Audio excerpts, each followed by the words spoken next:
Get out of your own way, overcoming self-defeating behavior. Practical lessons for conquering procrastination, fear, envy, neediness, guilt, and more. Lesson 37, not getting out when the getting is good. Not getting out when the getting is good. A surprising number of patients come to me not when they're in a bad situation, but after they get themselves out of one. They might have finally walked out of an unhappy or abusive marriage, quit a frustrating dead-end job, or stopped pouring time and energy into a losing venture. They should feel liberated and relieved. Instead, they are filled with confusion and regret. What do they regret? That they wasted so much time being miserable when they could have escaped sooner? Why are they confused? Because they can't figure out what took them so long to snap out of it. There are any number of reasons people stay in bad situations too long. For one thing, staying put means not having to risk change. Enduring familiar difficulties often seem more attractive than facing the unknown. What if they quit that frustrating job and don't find a better one, or leave a bad marriage and end up alone? It also absolves them of the responsibility of having to make a painful decision. I can't bear the thought of hurting the person I love, many unhappy spouses have told me. The prospect of feeling guilty for breaking a vow and abandoning a partner is often enough to keep them hanging on. They find ways to convince themselves it's wiser to stay. They tell themselves things will surely get better, that life is tough, and it's foolish to think it would be any different if they change their circumstances. They resign themselves to the notion that they couldn't find a better spouse, a better job, a better house, or whatever anyway, so they might as well try to be content with what they have. But such rationalization exacts a tragic price. If you wait too long, it can quickly become too late. Your options might expire, and with them every opportunity to change for the better. You might also begin to believe that something is wrong with you. I must not be doing enough, you think. Maybe I should try harder. You end up asking more of yourself than is reasonable, or try to do more than your share when you're already doing enough, and no amount of added effort will make a difference. Eventually, you start to feel that you're no longer running your own life. Your enthusiasm and zest erode. If you're lucky, something ironic happens.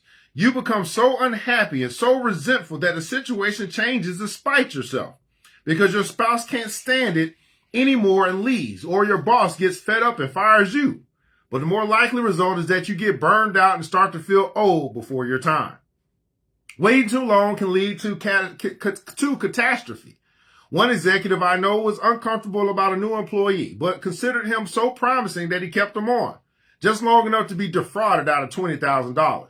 Another example is a 38-year-old woman whose biological clock was ticking louder and louder, but who stayed with her fiance in hopes he would change his mind about having children. He'll come around, she told me with certainty. He's great with kids. He's just into his career right now. She also reasoned that at her age, she wasn't likely to find anyone else who fit the bill anyway. The last time I saw her, she was childless and about to turn 41. The itch to change should not be scratched willy-nilly, of course, or you risk another self-defeating behavior, quitting too soon. Look for the telltale signs that the itch is deep and serious. One is losing interest, enthusiasm, and concentration, or, in the case of a love affair, passion. You might feel guilty for not trying hard enough, but the problem could be that your heart is no longer in it. Another clue is finding yourself fantasizing a lot, imagining yourself in a different job, or, for example, or with another lover. A strong indication that change is overdue is getting melancholy or depressed on certain occasions. Birthdays, New Year's Day, wedding anniversaries, the date you started your job. These are not only times of celebration, but of taking stock. If at such times you feel a sense of stagnation as opposed to progress, if you think you're falling behind or that you're far from where you thought you'd be, give serious thought to making a change. Diplomats say they prefer to deal with the enemy they know rather than the ally they don't know. However, it's sometimes wiser to face the unfamiliar. If you wait until you're burned out, you may burn all your bridges first. Here's your usable insight for today's lesson. Sometimes the grass is greener on the other side. Sometimes the grass is greener on the other side. And taking some action. Make an honest assessment of your level of discontent, frustration, and unhappiness. make an honest assessment of your level of discontent, frustration, and unhappiness. Ask yourself what you want your life to be like 5 years from now. Can you get there under your present circumstances? Ask yourself what you want your life to be like 5 years from now. Can you get there under your present conditions? Examine realistically the likelihood that your situation will change. What are the chances it will become more satisfactory? Is there anything you can do to bring that about? Examine realistically the likelihood that the situation will change. What are the chances it will become more satisfactory? Is there anything you can do to bring that about? Ask yourself, how bad would you feel if you knew things would never get better? Ask yourself, how bad would you feel if you knew things would never get better? Examine your options to see if there are viable alternatives to the status quo.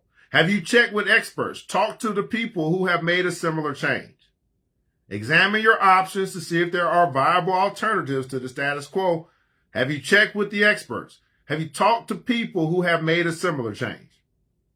Analyze the risks of leaving. How do they measure up to the consequences of staying? Analyze the risks of leaving. How do they measure up to the consequences of staying? And if you decide it's best to change, make a concrete plan and set it in motion, resolving not to be dissuaded by fear or guilt. If you decide it's best to change, make a concrete plan and set it in motion, resolving not to be dissuaded by fear or guilt. Not getting out when the getting is good.